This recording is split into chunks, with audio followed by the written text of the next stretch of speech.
ایک بڑا انٹرسٹنگ سوال آیا، اس کو لے لیتے ہیں کہ عقل انسان کے اندر ہے جس کی بنا پر وہ ڈیسیجن میکنگ کرتا ہے، اور انسان کے اندر روح بھی ہے، تو کیا روح کی بھی عقل ہوتی ہے؟ اور اگر روح کی عقل ہوتی ہے تو اس کا کوئی ثبوت ہے؟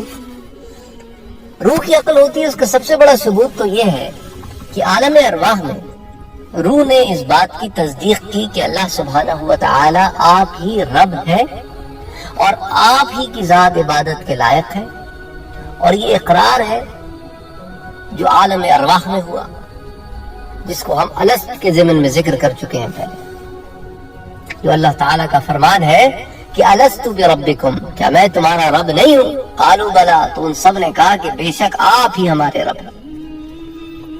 اب جب روح آ گئی انسان کے جسم میں، تو پھر اتنی عاقل روح جو کہ کبھی ختم نہیں ہوئی، جس کی ایک طویل زندگی ہے، وہ پھر ایک بچے کے ساتھ کیسے گرو کرتی ہے؟ اس کی وجہ یہ ہے کہ جب جسم میں روح ڈالی جاتی ہے، جب بچہ ماں کے پیٹ میں 4 ماہ گزار چکا ہوتا ہے، تو اس کی دل کی دھڑکن کے ساتھ روح جو ہے اس کے اندر آتی ہے، ٹرانسفر کی جاتی ہے۔ اب روح بدن کی تابع ہو گئی ہے، اب بدن کی گروتھ کے ساتھ ساتھ بدن گرو کرے گا۔ روح کا انفلوئنس انسان کے جسم پہ نہیں ہے، روح کا انفلوئنس انسان کے دل پہ ہے، کیونکہ وہ دل کی حرکت کے ساتھ بدن میں آئی ہے۔ انسان کا جو بدن ہے، اس کی عقل ہے، اس کی سمجھ ہے، اس کا فہم ہے، اس کا ادراک ہے، اس کی ایک نالج ہے، اس کی ایک انفارمیشن بیس ہے، وہ تو وقت کے ساتھ ساتھ بڑھتی رہتی ہے اور پھر ایک عمر آنے پہ گھٹتی رہتی ہے۔ اور روح کا کام اس سے عقل سے نہیں ہے، وہ عقل جو اس کو ودیعت کی گئی ہے وہ اس کے بدن کا حصہ ہے۔ تو انسان میں 2 قوتیں مرکب ہے، ایک ہے روح اور ایک ہے نفس۔ ان دونوں کا میدان جنگ ہے دل۔ روح جو مالا اعلیٰ سے آئی ہے، وہ اپنے اندر اچھائی رکھتی ہے، اور نفس جو اس عالم ناسوت کا حصہ ہے، اپنے اندر برائی رکھتا ہے۔ اب انسان کے اوپر منحصر ہے کہ وہ نفس کی سنتا ہے اور روح کو دباتا ہے، تو وہ نفس امارہ کی طرف اپنے آپ کو پل کرتا ہے، گناہوں کی طرف اپنے آپ کو پل کرتا ہے، یا وہ روح کی سنتا ہے اور نفس کو سدھارنے کی کوشش کرتا ہے کہ نفس کو امارہ سے اٹھا کر، لوامہ سے نکال کر، اور کرتے کرتے کرتے اس کو آل دا وے مطمئنہ تک لے جائے۔ تو انسان پہ منحصر ہے کہ وہ سنتا کس کی ہے۔ فائنل ڈیسیجن میکنگ جو ہے وہ انسان کی ہے، اسی لیے انسان پہ جزا و سزا کا معاملہ ہے۔ اچھا، شیطان جو وسوسے ڈالتا ہے وہ نفس پہ ڈالتا ہے، اور جو ملک ہے، جو معاون ہے انسان کا، وہ انسان کو اچھائی کی طرف ایک دفعہ یاد دلاتا ہے، اس کی روح کو، کہ دیکھ تو وہاں سے آئی ہے، تیرا کام تو اچھائی ہے، تو اچھائی کی طرف روح کو راغب کرتا ہے۔ شیطان نفس کو برائی کی طرف راغب کرتا ہے، اور پھر دونوں کا میدان جنگ جو ہے، نہ ملک شیطان سے لڑتا ہے، نہ شیطان ملک سے لڑتا ہے، لڑتے ہیں روح اور نفس دل کے میدان پر۔ ٹھیک ہو گئی بات؟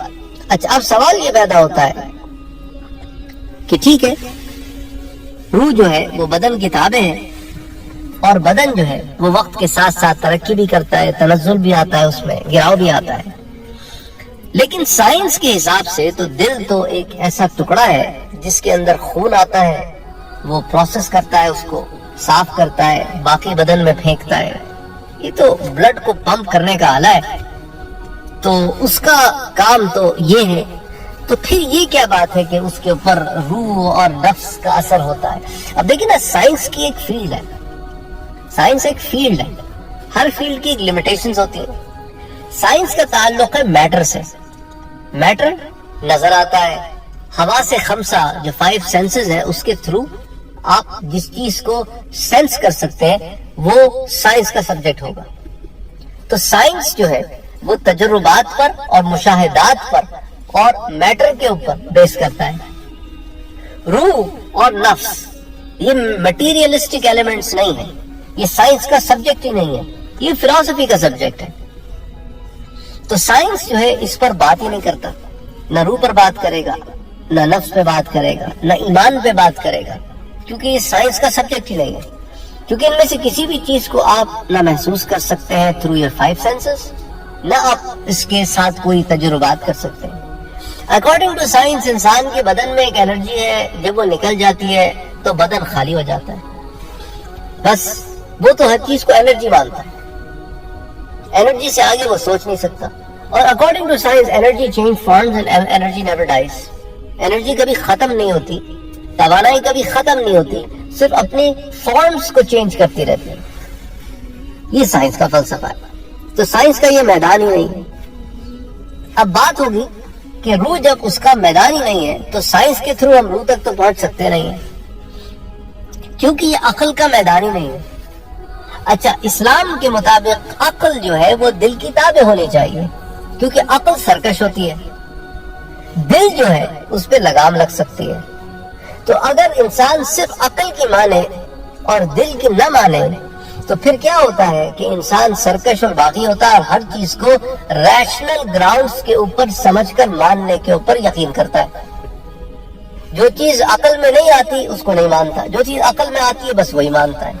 اسی وجہ سے یہ دہریے نکلے جو صرف اسی کو مانتے ہیں جو نظر آتا ہے. علم غیب تو ہے ہی نہیں ان کے پاس، علم غیب پر ایمان ہی نہیں ہے. جو چیز دیکھی نہیں اس کو مانتے نہیں، جنت کو نہیں مانتے، دیکھی نہیں، دوزخ کو نہیں مانتے، دیکھا نہیں، قبر کے عذاب کو نہیں مانتے، دیکھا نہیں، عالم برزخ کو نہیں مانتے، دیکھا نہیں، خدا کے وجود کے انکاری ہے کہ دیکھا نہیں.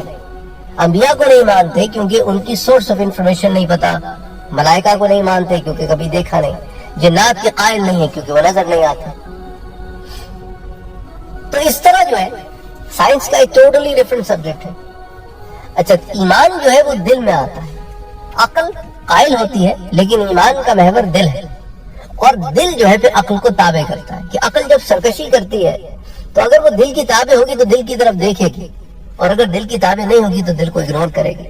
اگر وہ دل کی تابع ہوگی تو دل کی طرف دیکھے گی، اور دل کہے گا کہ بس چپ کر جا، یہ تیرا میدان ہی نہیں ہے، یہ تیرا میدان ہی نہیں ہے، تو خاموش ہو جا، تیرا جو میدان ہے تو اس میں کام کر. اور عقل کو وہ لگام دے گی، اور عقل کو اگر وہ لگام نہ دے تو پھر عقل جو ہے وہ باغی ہو جاتی ہے. اور دل جو ہے وہاں پہ روح اور نفس دونوں کار فرما ہوتے ہیں. اور یہ معاملہ چلتا رہتا ہے جب تک حیات ہے، جب تک زندگی ہے. تو جب زندگی ختم ہوتی ہے، جب باڈی کی فنکشنالٹیز ختم ہو جاتی ہیں، تو روح اس باڈی جو کہ اس کا کنٹینر ہے اس مٹیریلسٹک ورلڈ میں، اس مادی دنیا میں، جب وہ کنٹینر بیکار ہو جاتا ہے تو روح اس کنٹینر کو چھوڑ دیتی ہے. اور اس چھوڑنے کا ایک پروسیس ہے جس کو موت کا پروسیس کہتے ہیں، کہ ملک الموت کے ذریعے اس پروسیس کو بریک کیا جاتا ہے کہ اب روح نے اس بدن میں نہیں رہنا. تو اس کے لیے بدن کو فیل کیا جاتا ہے اور بدن سے روح کو اخراج کیا جاتا ہے، نکالا جاتا ہے. اور جس طرح روح آتی ہے فرشتے ہی لا کے روح ڈالتے ہیں، اسی طرح فرشتے ہی آ کے روح نکالتے بھی ہیں. پھر روح لطیف ہے، جسم کثیف ہے، تو لطیف روح اپنے رب کی طرف لوٹتی ہے. اب اس روح کے ساتھ جو ہوتا ہے اس کو ہم پہلے ڈسکس کر چکے ہیں کہ کیا معاملہ ہے.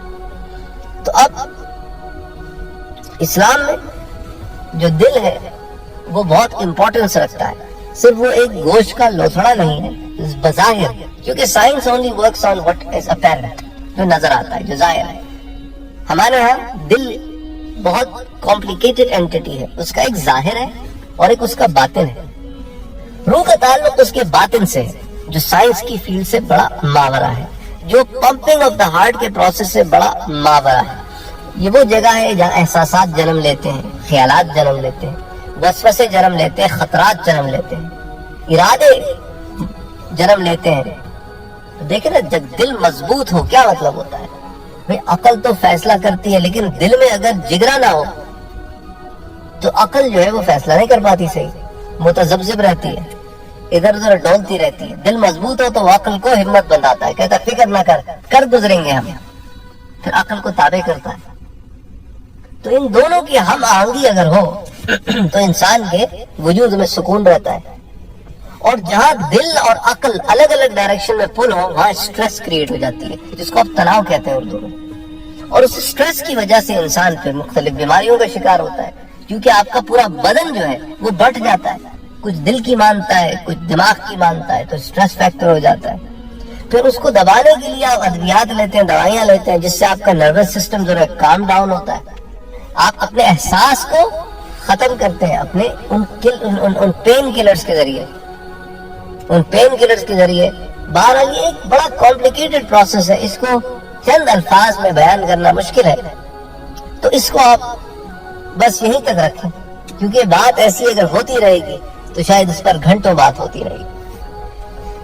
اللہ تعالیٰ ہم سب کو اپنی حفظ و امان میں رکھے، ہمارے خیالات کو دین اسلام کے تابع رکھے، اور ہمیں سرکشی سے بچائے، گناہوں سے بچائے، گھمنڈ سے بچائے، اور ہمیں شیطان کی اتباع سے بچائے، شیطان کی جالوں سے بچائے، اس کے پھندوں سے بچائے، کیونکہ at the end of the day انا للہ و انا الیہ راجعون، اللہ کی طرف ہی جانا ہے، اسی کی طرف سے آئے ہیں، اسی کی طرف لوٹنا ہے، تو کیوں نہ اس کی طرف اس حال میں لوٹیں کہ وہ راضی ہو، کیوں نہ اس کی طرف اس حال میں لوٹیں کہ اللہ تعالیٰ اپنے بندوں سے خوش ہو اور پھر اپنی رحمت سے ان کو جنتوں میں داخل کرے۔ وما علینا الا البلاغ۔